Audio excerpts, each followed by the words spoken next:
Okay guys, तो अब हम लोग स्टार्ट करने वाले हैं आपकी 11th क्लास की फिजिकल केमिस्ट्री का एक बहुत ही important chapter and that is state of matter. Basically हम लोग जानते हैं 10th क्लास में हम लोगों ने पढ़ा हुआ है कि स्टेट ऑफ मैटर 3 वैरायटीज की होती है, solid, liquid and gas. So as पर जेई एंड नीट सिलेबस मैं आप लोगों को स्टेट ऑफ मैटर के अंदर गैसियस स्टेट को फुल डेप्थ नॉलेज के तरीके से पूरी कवरेज दूंगा यहां पर, ठीक है। सो चलिए आइए स्टार्ट करते हैं स्टेट ऑफ मैटर। सो यहां पर सबसे पहले आप लोगों को बेसिक कंसेप्ट एकदम बढ़िया तरीके से क्लियर किए जाएंगे, देन फिर हम लोग बिल्कुल एक डेप्थ नॉलेज के तौर पर हम लोग स्टेट ऑफ मैटर को फुल एनालाइज करेंगे। ओके, तो सबसे पहले अगर मैं इंट्रोडक्शन की बात करूं तो स्टेट ऑफ मैटर के अगर हम लोग सॉलिड, लिक्विड और गैस के केस में बात करें, हम जानते हैं कि सॉलिड स्टेट एक ऐसा स्टेट होता है जिसमें मॉलिक्यूल बहुत ही पास अवेलेबल होते हैं। लिक्विड में भी पास अवेलेबल होते हैं, बट सॉलिड के कंपैरिजन में इतना नहीं होता है, ठीक है। कुछ ना कुछ अमाउंट में, कुछ ना कुछ पैरामीटर में डिस्टेंस जरूर होती है। वहीं गैस के केस में देखें तो मॉलिक्यूल्स एक दूसरे से बहुत ज्यादा दूर होते हैं, ठीक है। तो अगर मैं यहां पर बात करूं सबसे पहले कि गाइस व्हाट इज मैटर, अभी तो आप लोगों को मैटर के बारे में ही नहीं पता होगा। अब मैटर कैसे समझेंगे? मैटर कुछ भी हो सकता है। आप जो देख रहे हैं अपने चारों तरफ, दैट इज मैटर ओनली। ये मैं पढ़ा रहा हूं, ये पेन से एक मैटर से मिलकर बना हुआ प्लास्टिक का पेन है, कार्बन कंपोजिट है इसके अंदर, मैटर है। ये डिजिटल स्क्रीन बोर्ड, सब मैटर ही है आपके सामने। सो बेसिकली हम लोग बात करना क्या चाह रहे हैं कि matter is made up of atoms और मॉलिक्यूल। मैं ये नहीं कहना चाहता कि मैटर सिर्फ एटम से मिलकर बनता है। मैटर तो मॉलिक्यूल से भी मिलकर बनता है, लेकिन मॉलिक्यूल किससे बनता है? मॉलिक्यूल एटम से बनता है। तो बेसिक यूनिट क्या हो गई? एटम। कॉमन सेंस की बात है, सेंस ऑफ ह्यूमर की अप्रोच है। सो गाइस, हम ऐसी स्पीशीज की बात कर रहे हैं, ऐसे सेगमेंट की बात कर रहे हैं जहां पर हम ये कहना चाहते हैं कि एटम और मॉलिक्यूल, एटम और मॉलिक्यूल से आपको जो भी सब्सटेंस दिखाई दे रहा है that is known as matter. Substance आपका सॉलिड है, सब्सटेंस आपका गैस है, सब्सटेंस आपका लिक्विड है, it doesn't bother right now, ठीक है। कोई फर्क नहीं पड़ रहा है कि आप उसको पर्टिकुलर क्लासिफाइड करना चाहते हो। एज ऑफ नाउ हम करेंगे उसको, ठीक है। तो आपसे यह कहा जा रहा है कि एटम और मॉलिक्यूल का वेल अरेंजमेंट एक सब्सटेंस क्रिएट करता है, that is known as matter, ठीक है। तो अब यहां पर स्टेट ऑफ मैटर किस तरीके से दिखाई जाएगी, प्लीज देखिए जरा। There are 3 recognised state of matter. First one is your guys liquid, second solid, liquid and gas, ठीक है। अब अगर मैं इन तीनों स्टेट्स के बारे में और डीप एनालाइज करने के बारे में सोचूं तो मैं कैसे एनालाइज करूंगा? फर्स्ट ऑफ ऑल आप लोगों को देखना क्या है कि हमारे मैटर की केमिकल और फिजिकल प्रॉपर्टीज किस तरीके से एनालाइज की जा रही है। जैसे कि यहां पर हम लोग बहुत बढ़िया तरीके से समझेंगे, matter can change between state when the temperature और pressure is changed.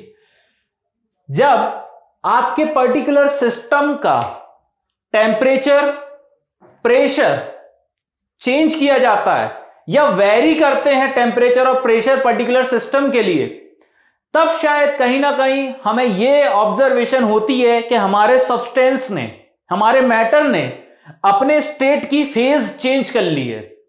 For the example, मेरे पास आइस है, ice means solid state H2O। कहीं ना कहीं मैं टेम्परेचर और प्रेशर में फ्लक्चुएशन शो करूंगा। सो क्या बात आपको देखने को मिलेगी? Ice can change it's phase into liquid. Solid से लिक्विड गया, थोड़ा और टेम्परेचर इंक्रीज करूंगा, आपको पता लगेगा कि लिक्विड गैस में चला गया, ठीक है। तो यह कहानी है कि हमें सिर्फ और सिर्फ टेम्परेचर, प्रेशर के करस्पॉन्डिंग देखना है कि स्टेट ऑफ फेज कैसे चेंज हो रही है। So state changes of matter are physical rather than chemical. हम जानते हैं, ऑब्वियसली कॉमन सेंस की बात है कि ये जो सॉलिड,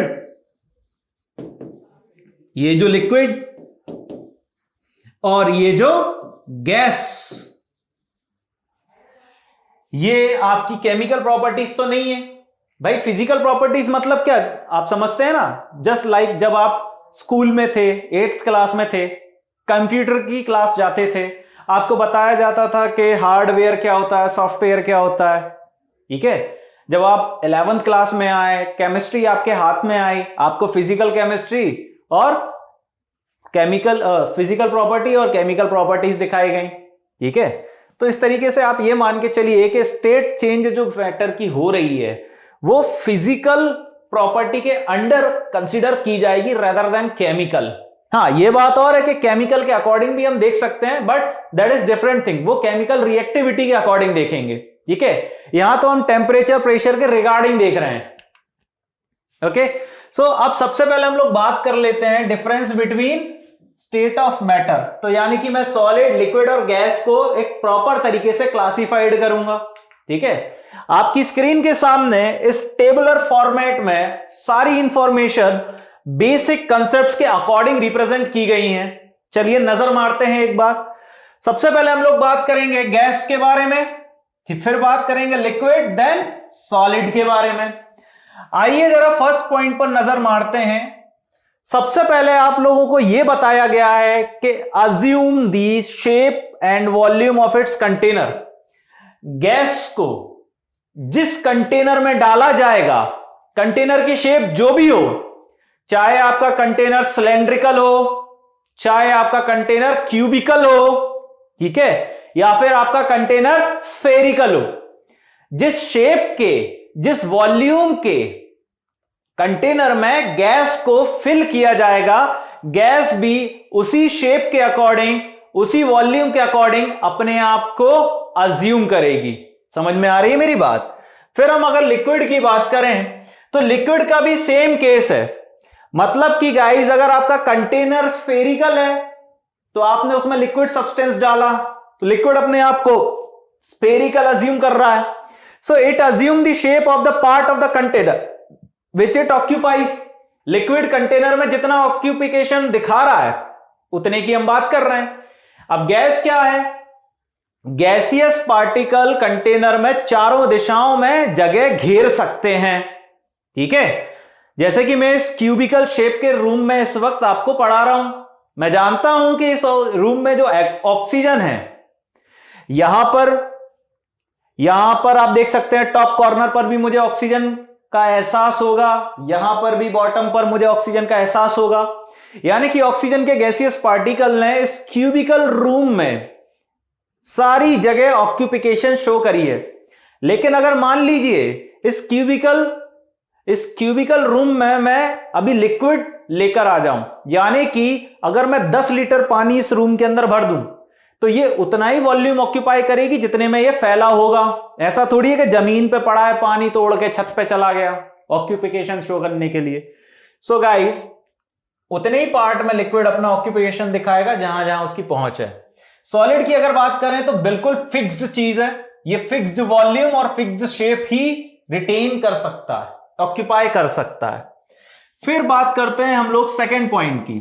हम जानते हैं कि गैसियस पार्टिकल मूव कर सकते हैं एक प्लेस से दूसरे प्लेस पर। So guys, particles can move past one another. ठीक है, सिमिलरली लिक्विड पार्टिकल्स भी मूव कर सकते हैं। पार्टिकल्स कैन मूव और स्लाइड पास्ट वन अनदर। लेकिन सॉलिड पार्टिकल्स, अब जस्ट सपोज के ये बोर्ड है, आप देख रहे हैं ये बोर्ड है, मैं बताना चाहता हूं कि ये बोर्ड है एलईडी। ठीक है, क्या है ये बोर्ड? एलईडी स्क्रीन से बना हुआ। अब यहां पर एक पार्टिकल है, जस्ट सपोज के ये आपकी स्क्रीन पर एक पार्टिकल है, डायोड है, ये यहां से वहां तो नहीं जाएगा। गैस होता तो चला जाता, लिक्विड होता तो चला जाता, ये तो सॉलिड की मैं बात कर रहा हूं। तो रिजिड पार्टिकल्स होते हैं, लॉक्ड होते हैं अपनी जगह पर, ठीक है, मूव नहीं कर सकते। थर्ड पॉइंट की अगर बात करें गैस में, हम जानते हैं gas can be compressible. Gas compress हो सकती है। अगर गैस को कंप्रेस करना है तो कैसे करेंगे? हमें पता है कि हमारे पास जो कंटेनर है उसकी वॉल्यूम कैपेसिटी ज्यादा है और गैस की एक्चुअल वॉल्यूम हमने कम भरी है। कंटेनर है 12 लीटर का, गैस भरी है 2 लीटर। कॉमन सेंस की बात है, 2 लीटर का वॉल्यूम तो गैस ने एक्सपेंशन के अकॉर्डिंग ऑक्यूपाई कर रखा है, लेकिन we can compress it, compress कर सकते हैं। ये वैसी ही बात है जब आप पंचर की दुकान पर जाते हैं तो उनके पास एक सिलेंड्रिकल शेप का कंटेनर होता है जिसमें वो गैस को कंप्रेस करके रख सकते हैं हाई प्रेशर पर। ठीक है, तो सीधी सिंपल सी बात है, गैस कंप्रेसिबल है, lot of free space available होता है बिटवीन दी पार्टिकल्स, जैसा कि मैंने अभी अभी समझाया कि एक ऑक्सीजन ये रही तो एक ऑक्सीजन यहां है, आप देख सकते हो कहीं ना कहीं स्पेस है, गैसियस में स्पेस देख सकते हैं। लिक्विड को कंप्रेस करना इजी टास्क नहीं है, क्यों? अगर मेरे पास 1 लीटर पानी की बोतल है, जस्ट अ मिनट एग्जांपल दिखाता हूं, ये मेरे पास पानी की बोतल है, ठीक है, अब आप देख सकते हैं पानी हिल रहा है, ये पानी का लेयर है, इसको मैं कंप्रेस करूं, कंप्रेस होगा नहीं, बोतल फट जाएगी, कंप्रेस नहीं होगा लेकिन बोतल फट जाएगी। अब मुझे बोतल थोड़ी फाड़नी है, मैं बताना चाहता हूं कि भाई इतना ज्यादा वेकेंट स्पेस अवेलेबल नहीं है बिटवीन टू मॉलिक्यूल, हल्का सा स्लाइटली या नेग्लिजिबल डिफरेंस दे सकता है कंप्रेसिबिलिटी के अकॉर्डिंग, बट मेजर डिफरेंस नहीं दे पाएगा, ठीक है, तो ये कहानी आपको देखनी है।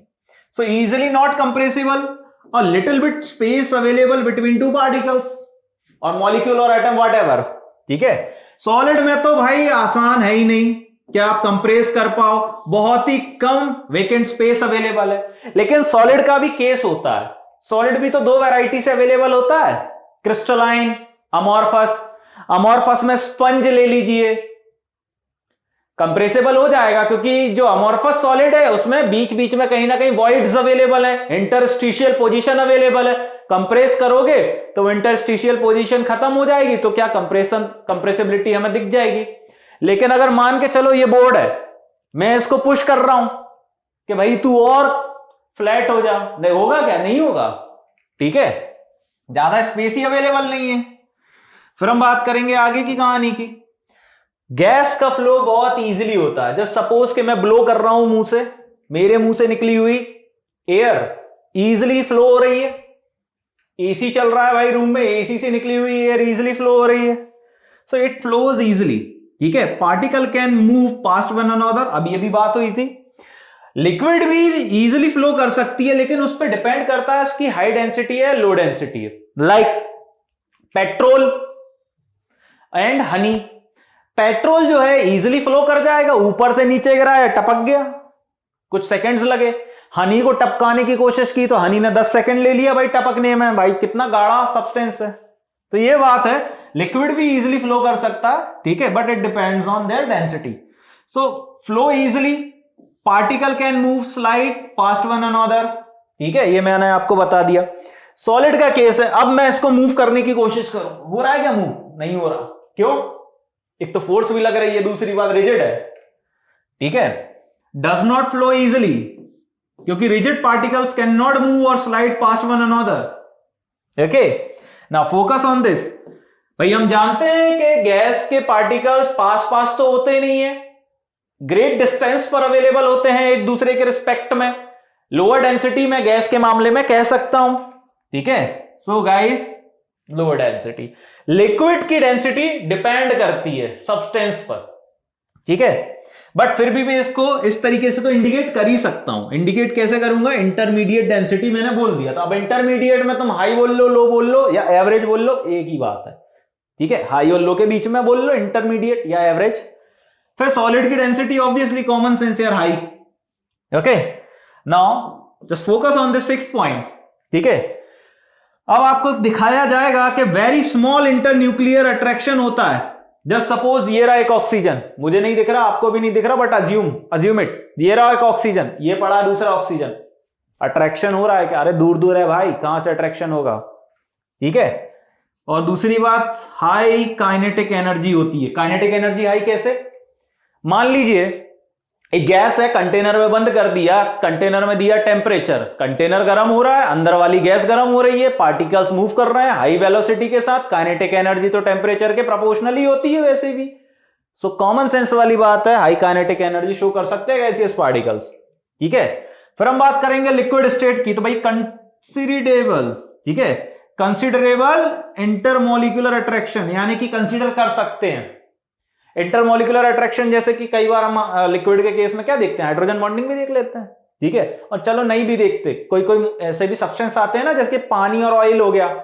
अब पानी और ऑयल मिक्सिंग वाली कहानी, होते हैं क्या मिक्सिंग? नहीं। अब पानी पानी की बात कर लो, हम तो ये देखने वाले हैं कि 2 मॉलिक्यूल के बीच में कंसिडरेबल इंटरमोलिकुलर अट्रैक्शन है कि नहीं। दिखाएंगे वो आगे, ठीक है। काइनेटिक एनर्जी थोड़ी लेस होती है, ठीक है, क्योंकि वाटर मॉलिक्यूल्स, वाटर के लिक्विड सब्सटेंस की बात हो रही है, वाटर तो एग्जांपल है। यहां पर बात करें तो इंटर न्यूक्लियस फोर्सेस बिल्कुल हाई, क्योंकि टाइटली बाउंडेड होते हैं, एटम्स हो गए, molecules tightly bounded in solid condition, ठीक है। और अगर मैं बात करूं तो यहां किसी भी तरीके का कोई काइनेटिक एनर्जी वाला कंसेप्ट नहीं है, यहां तो सिर्फ वाइब्रेशनल मोशन हो सकता है। वाइब्रेशनल मोशन से ही आप एक तरीके की एनर्जी एनालाइज कर सकते हैं, अज्यूम कर सकते हैं, ठीक है। समझ में आ रही? वाइब्रेशनल मोशंस यानी कि पार्टिकल्स का मूवमेंट आप वाइब्रेशनल मोशन के अकॉर्डिंग समझ सकते हैं। तो ये था आपका difference between state of matter, यानी कि गैस, लिक्विड और सॉलिड का एक बेसिक सा क्लासिफिकेशन मैं इसको बोल सकता हूं, ठीक है। थोड़ा और आगे बढ़ेंगे, अब हम लोग स्टार्ट करने जा रहे हैं स्टेट ऑफ मैटर के अंदर gaseous state, okay guys. So now let's focus on this gaseous state. आइए अब जरा बात करते हैं आगे की scene. So first of all हम जानते हैं कि इंपॉर्टेंट प्रॉपर्टीज ऑफ गैसेस क्या क्या होती हैं। मास भी देखेंगे, हम बहुत सारी चीजें देखेंगे, ठीक है। सबसे पहले मास की ही बात कर लेते हैं। ऑब्वियसली मास को हम लोग कैसे देखेंगे भाई? ग्राम में ही देखेंगे, ठीक है। और ग्राम में देख रहे हैं तो कौन से वाले मास को देख रहे हैं? जस्ट सपोज के आई एम हैविंग 1 मोल गैस, मेरे पास अवेलेबल है 1 मोल गैस। अब मैं आप लोगों से ये उम्मीद तो करूंगा ही, एक्सपेक्ट तो करूंगा ही कि आप लोगों को मोल कॉन्सेप्ट आता है। So just suppose I am having 1 mole gas, that means what? I am having what? मेरे पास अवेलेबल है गैस के कितने particles? 6.022 into 10 to the power 23। मेरे पास इतने पार्टिकल्स अवेलेबल है। मैं कह रहा हूं कि मेरे पास इतने गैसियस पार्टिकल्स अवेलेबल है, गैसियस, ठीक है। इसका मतलब सीधा सीधा मैं ये कह रहा हूं कि मुझे इतने पार्टिकल्स का वेट बताओ, ठीक है। इसका वेट क्या होगा? सीधी सिंपल सी बात है। तो भैया या तो मैं ग्राम में रिप्रेजेंट करूंगा, अगर मैंने एक वेट लेट इट बी ये एक्स है, लेट इट बी ये एक्स है, और अगर मैंने इस एक्स को ग्राम में रिप्रेजेंट कर दिया तो आप इसको क्या बोलोगे भाई? क्या बोलोगे? मोल कंसेप्ट में पढ़ा था, ग्राम एटॉमिक मास या gram molecular mass, common sense की बात है, आप यही बोलेंगे। तो ये मास को समझाने का तरीका है, ठीक है। आगे की कहानी देख लेते हैं, वॉल्यूम का केस देख लेते हैं। अब volume of the gas is what guys? Container का जो वॉल्यूम है वही गैस का भी वॉल्यूम रहेगा, अगर कंप्रेस नहीं किया है तो फिर वो बात अलग हो जाती है। So volume of the gas is the volume of the container in which they are filled in. Just suppose के कंटेनर है मेरे पास कितना? 10 लीटर का, ठीक है। इसमें भर दी क्या? गैस। क्या भर दी इसमें? गैस। गैस को किया फिल्ड, तो भाई गैस ने क्या किया? 10 लीटर का वॉल्यूम ऑक्यूपाई किया है, कॉमन सेंस वाली बात है। टेम्परेचर की बात कर लें यार सबसे पहले जरा। टेम्परेचर का सीन क्या है? Temperature of the gas is the measurement of what? Kinetic energy of gas. मैंने आपसे थोड़ी देर पहले ही कहा था कि गैस की काइनेटिक एनर्जी टेम्परेचर के डायरेक्टली प्रोपोर्शनल होती है। अगर काइनेटिक एनर्जी की बात करी जाए तो भाई हम जानते हैं काइनेटिक एनर्जी क्या होती है, हाफ mv²। गैसियस पार्टिकल इतनी एनर्जी के साथ तो मूव करेंगे ही करेंगे, ठीक है। समझ में आ गई मेरी बात? यस और नो? तो kinetic energy is directly proportional to temperature, and temperature of a gas is the measurement of kinetic energy. समझ में आ रही मेरी बात? इस तरीके से हम लोग बात करेंगे। फिर प्रेशर की बात कर लेते हैं जरा, ठीक है भाई। गैस का प्रेशर कैसे डिफाइन होता है? ये एक फोर्स होती है जब गैस किसी बंद कंटेनर में है और उसके पार्टिकल्स कंटेनर के वॉल को स्ट्राइक कर रहे हैं, तो प्रेशर आपको ऑब्जर्वेबल होता है, ठीक है। तो अब यहां देखिए, अब जैसे ये एटमॉस्फेयर है, अब यहां पे प्रेशर हाई नहीं है, नहीं है प्रेशर हाई। लेकिन अगर मैं यहां पर जितनी गैस है, मान लीजिए कि इस रूम में गैस है, ठीक है, रूम बड़ा है, प्रेशर नहीं है हाई, ठीक है। लेकिन अगर मैं कहीं किसी क्लोज्ड कंटेनर के अंदर गैस को अज्यूम करूं तो मैं ये देखूंगा कि अब वो जो गैस है कहीं ना कहीं अपने आप को कंप्रेसिबल एहसास करा रही है, और उसको लगता है कि वो कंटेनर की वॉल पे एक पर्टिकुलर काइनेटिक एनर्जी के साथ हिट कर रही है, स्ट्राइक कर रही है। ठीक है, टेम्परेचर की कहानी अलग है, लेकिन प्रेशर एक्सर्टेड वही होता है जब पार्टिकल्स हिट करते हैं। ठीक है, so pressure of gas is defined as the what, the force exerted by the gas on the walls of its container. जब किसी पर्टिकुलर कंटेनर के अंदर गैसियस पार्टिकल इस तरीके से कंटेनर की दीवारों को हिट करने लग जाएं, ठीक है, कंटेनर के अंदर क्या अवेलेबल है, कंटेनर के अंदर गैस अवेलेबल है, लेकिन जब गैसियस पार्टिकल्स कंटेनर की दीवारों को हिट करने लग जाए तो प्रेशर एक्सर्टेड कंडीशन आ जाती है। And it is often assumed that pressure is isotropic. Isotropes क्या होते हैं बता चुका हूं, ठीक है, आइसोट्रोप्स क्या होते हैं बता चुका हूं। क्यों?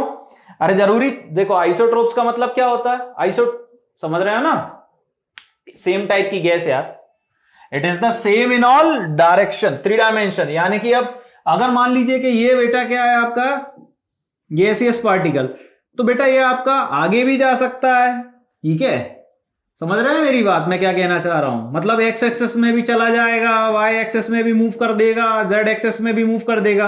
गैसियस पार्टिकल है वो तो एक्सेस के अराउंड मूव कर सकता है भाई, ठीक है, समझ में आ रही ना मेरी बात। तो आप ये समझ सकते हैं कि तीनों डायरेक्शन में जो प्रेशर है वो सेम रहेगा, क्योंकि आपका कंटेनर प्रेशर रिप्रेजेंट कर रहा है, कंटेनर की कोई एक वॉल प्रेशर रिप्रेजेंट नहीं कर रही है, ओवरऑल कंटेनर प्रेशर रिप्रेजेंट कर रहा है, ठीक है। आगे की कहानी हम जानते हैं, हम लोगों ने फिजिक्स में पढ़ा रखा है कि प्रेशर जो होता है फोर्स बाय एरिया होता है, ठीक है, कंटेनर कितना बड़ा है तो उससे उसका एरिया निकाला जा सकता है।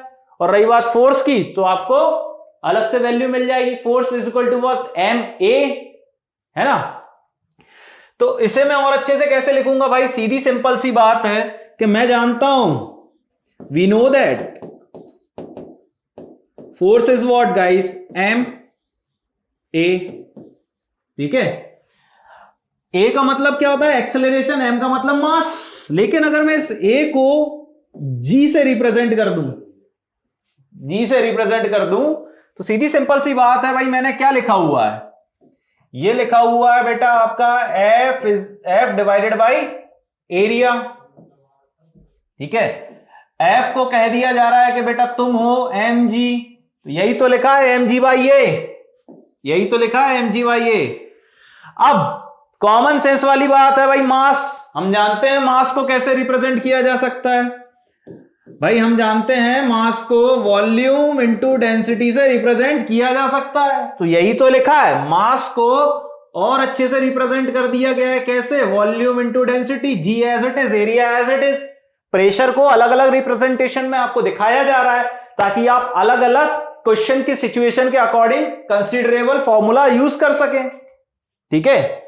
एक और देख लीजिए, अब सीधी सिंपल सी बात आई थी वॉल्यूम की, तो मैं जानता हूं वॉल्यूम को मैं और अच्छे से कैसे रिप्रेजेंट करूंगा भाई, एरिया इनटू हाइट से रिप्रेजेंट कर दूंगा वॉल्यूम को। तो अब देखो जरा, एक ये फॉर्मूला तैयार हो गया, एक ये तैयार हो गया, एक ये फॉर्मूला तैयार हो गया, एक ये रेडी हो गया, है या ना। ए से ए को काट दिया तो फाइनली प्रेशर का ये फॉर्मूला तैयार हो गया, हाइट इंटू डेंसिटी इंटू जी, ठीक है, समझ में आ गई मेरी बात। इस तरीके से फॉर्मूले के साथ खेलते हुए हम बस कर क्या रहे हैं, एक कॉमन सेंस, एक सेंस ऑफ ह्यूमर वाली अप्रोच को क्रिएट करते जा रहे हैं इस चैप्टर को अंडरस्टूड करने के लिए, ठीक है। आगे देखिए, यहां पर मैं आपको समझा भी देता हूं गाइस, एच का मतलब क्या है, यहां पे हाइट का मतलब ये नहीं कि इतनी सी हाइट ना उतनी सी हाइट ना ऊपर चढ़ गए, हाइट का मतलब यहां पे एच का मतलब पता है क्या है, height of the mercury column, जो कि बैरोमीटर में दी जाती है, ठीक है। डी मतलब क्या है, डेंसिटी ऑफ मर्क्यूरी, हम जानते हैं मर्क्यूरी की डेंसिटी कितनी होती है, 13.6 ग्राम पर सीसी, ठीक है। और जी मतलब एक्सेलरेशन ड्यू टू ग्रेविटी, किसका एक्सेलरेशन, किसका एक्सेलरेशन, जब हमें पर्टिकुलर सब्सटेंस तो दिया जाएगा ना, ठीक है। आगे की बात कर लेते हैं अब, ठीक है। अब हम बात करेंगे unit and determination of pressure of gas, यानी कि हम बात करेंगे गैस के प्रेशर की यूनिट और उनके डिटर्मिनेशन की। समझ में आ रही मेरी बात, ठीक है। कुछ चीजें आपको एज इट इज याद रखनी है यार। सबसे पहले हम बात करेंगे यूनिट्स की, तो बेसिकली हम बात करना चाहेंगे एसआई यूनिट की, ठीक है। So guys in SI unit pressure की जो यूनिट होती है बेसिकली होती है पास्कल। क्या होती है? पास्कल। और पास्कल को और अच्छे से रिप्रेजेंट करें तो वो होता है न्यूटन पर मीटर स्क्वायर। ओके, सो याद रखिएगा, अगर आप और भी अदर टाइप की यूनिट्स देखना चाहते हैं तो वो भी मैं दिखाऊंगा। यूनिट बार भी होती है, ठीक है, किलो पास्कल भी होती है, मेगा पास्कल भी होती है, आप कुछ भी यूज कर सकते हैं। समझ में आ रही मेरी बात? आप जो है वो कुछ भी यूज कर सकते हैं। यहां पे चली गई क्या इरेजर? ठीक है, आप कुछ भी यूज कर सकते हैं। नाउ अब मैं बात करूंगा 1 बार की। यार मैथमेटिकल वैल्यू की बात करें तो 1 बार का मतलब होता है 10⁵ न्यूटन पर मीटर स्क्वायर। और अगर इसे हम लोग किलो न्यूटन में रिप्रेजेंट करें तो किलो में क्या हो जाएगा भाई आपका? 1000 से डिवाइड तो आपका हो जाएगा क्या? 100 किलो न्यूटन पर मीटर स्क्वायर। और इसे अगर पास्कल में लिखें तो आपको क्या करना है? न्यूटन पर मीटर स्क्वायर को पास्कल में लिख रहे हो, बस इतनी सी चीज है भाई। यहां तो अभी आपका कॉमन सेंस चल रहा है और कुछ भी नहीं चल रहा, और आगे भी आएंगे, ये देखिए यहां पे। फिर हम अगर बात करें यहां पर प्रेशर की और वेराइटीज की, तो pressure are also stated in mm और centimetre of mercury, height in barometer, उसके अकॉर्डिंग भी देख लेते हैं। भाई हम जानते हैं कि प्रेशर को अगर मैं बात करूं तो एटमॉस्फेरिक प्रेशर 1 atm है। atm मतलब atmosphere. So 1 atm is equal to what? Barometer में देखें 760 mmHg। It is also known as 1.01 bar, also known as this. Mathematically representation दिखाया जाए तो, ठीक है, समझ में आ रही मेरी बात? तो अब यहां पर और अच्छे से कैसे देखेंगे, यहां इसको अपन ये भी लिख सकते हैं पास्कल, PA। वैसे तो यहां पर लिखा हुआ है पास्कल, ठीक है, लोगों को लग रहा होगा पा लिखा हुआ है ना। लोग हैं हमारे यहां कुछ ऐसे तो गलती कर देते हैं, ठीक है। इसको और अच्छे से कैसे लिख सकते हैं? इस तरीके से भी लिख सकते हैं इस वैल्यू को, और कैसे? Like this. अब अगर 1 पास्कल की बात करें तो वैल्यू इज 1 न्यूटन पर metre square, also known as 1 kilogram पर मीटर पर सेकेंड, ठीक है। अब वॉल्यूम का केस आ जाता है भाई, प्रेशर के बाद वॉल्यूम को देखें, ठीक है, लेकिन प्रेशर को और अच्छे से भी देख सकते हैं। कन्वर्जन ही है ये सब, एक दूसरे के कन्वर्जन हैं। 1 litre is equal to what? 1 decimetre cube, also known as 10⁻³ metre cube. This is the SI unit, ठीक है। Now then 1 litre ATM is the pressure. Convert किया किसमें? जूल में, एनर्जी में बदल डाला, ठीक है। 1 kilo newton by metre square is also known as 1 × 10⁻³ newton पर metre square, also known as like this. ये सब आपको याद रखने हैं, ठीक है, ये सब याद रखने हैं, क्योंकि मैं हर एक को प्रोनाउंस नहीं करूंगा यहां पे, क्योंकि these are just the conversions. क्या है? कन्वर्जन्स हैं एक दूसरे के ये सब, और ये सब आपको याद रखना है। आप कहोगे कि कैसे याद रखेंगे? लिख लिख के प्रैक्टिस करना है इन सब को, क्योंकि यहां पर कोई कंसेप्ट नहीं है। These are the actual fact, these are the unit and dimensions, ठीक है, रिगार्डिंग दी प्रेशर। समझ में आ रही मेरी बात? आपको ये सब कुछ याद करना है, ठीक है। ओके गाइस, फिर आगे बढ़ेंगे। समझ में आ रही मेरी बात? तो ये सब कुछ याद करना है। मैं कुछ देर का पॉज भी ले लेता हूं ताकि आपको अच्छे से दिखाई दे यहां स्क्रीन पर। ये सब आपको याद करना है। तो अब हम लोग स्टार्ट करते हैं यहां पर आगे की कहानी, ठीक है। सो सबसे पहले मैं आपको बताऊंगा कि guys what is gauge pressure and what is absolute pressure. सबसे पहले बात करेंगे हम गेज प्रेशर की। गेज प्रेशर क्या होता है? The pressure relative to the atmosphere is called gauge pressure. अब मान लीजिए जिस रूम में मैं इस वक्त पढ़ा रहा हूं, ऑब्वियसली ये रूम, ये बिल्डिंग, ये हमारे एटमॉस्फेयर का पार्ट है, यानी कि इनडायरेक्टली मैं किसकी बात कर रहा हूं? अर्थ के एटमॉस्फेयर की। तो यहां पर हम प्रेशर को क्या बोलेंगे कि इस रूम में जो प्रेशर अवेलेबल है that is atmospheric pressure, obviously, and it is also known as gauge pressure. So guys, that pressure which is relative to the atmospheric pressure is known as gauge pressure। अब हम बात करेंगे जरा absolute pressure की, ठीक है। सो absolute pressure क्या है बेटा आपका? अब मैं बात करता हूं अर्थ के बाहर, यूनिवर्स में वैक्यूम अवेलेबल है, okay. So guys, the pressure relative to the perfect vacuum is absolute pressure। ये कॉमन सेंस वाली बात हो गई यहां पर। अब अगर मुझे एब्सोल्यूट प्रेशर को कैलकुलेट करना है तो मैं कैसे करूंगा? मैं गेज प्रेशर और एटमॉस्फेरिक प्रेशर का समेशन देखूंगा, ठीक है। Gauge pressure plus atmospheric pressure का समेशन देखने वाला हूं मैं यहां पे। आगे की कहानी देखते हैं जरा, ठीक है। अब एक नेक्स्ट पॉइंट देखेंगे, क्या लिखा हुआ है, when the pressure in a system is less than atmospheric pressure. Listen to me भाई, आपके पास अवेलेबल है एक कंटेनर। ये कंटेनर क्या है बेटा आपका, सिस्टम। ये कंटेनर है किसका पार्ट, ये पार्ट है सराउंड का, ये है आपका सराउंडिंग। तो पूरा बोर्ड सराउंड हो गया, बोर्ड में जरा सी चीज आपकी सिस्टम हो गई। तो अब यह है क्लोज्ड सिस्टम, ठीक है, क्या है, क्लोज्ड सिस्टम। तो भैया सराउंडिंग में जो प्रेशर है और सिस्टम में जो प्रेशर है, कहीं ना कहीं उनमें डिफरेंस है। So guys, when the pressure in a system is less than atmospheric pressure which is available in whole surround, the gauge pressure becomes negative. The gauge pressure becomes negative. क्यों, system के respect में this is surrounding, surround का pressure atmosphere के according known as gauge, that would be negative, ठीक है। But is frequently designated and called vacuum, यानी कि system के रिस्पेक्ट में सराउंड वैक्यूम है। सिमिलरली अगर मैं सिस्टम को नाम देता हूं कि मैं बात कर रहा हूं अर्थ की, EARTH, अर्थ के रिस्पेक्ट में पूरा यूनिवर्स सराउंड है, earth is your system. Guys समझ में आ रही होगी मेरी बात, मैं क्या कहना चाह रहा हूं। फॉर एग्जाम्पल, अगर मेरे पास यहां पर एक मैनोमीटर अवेलेबल है, ठीक है, ये मैनोमीटर एक पॉइंट से ओपन है, ये रहा वो पॉइंट।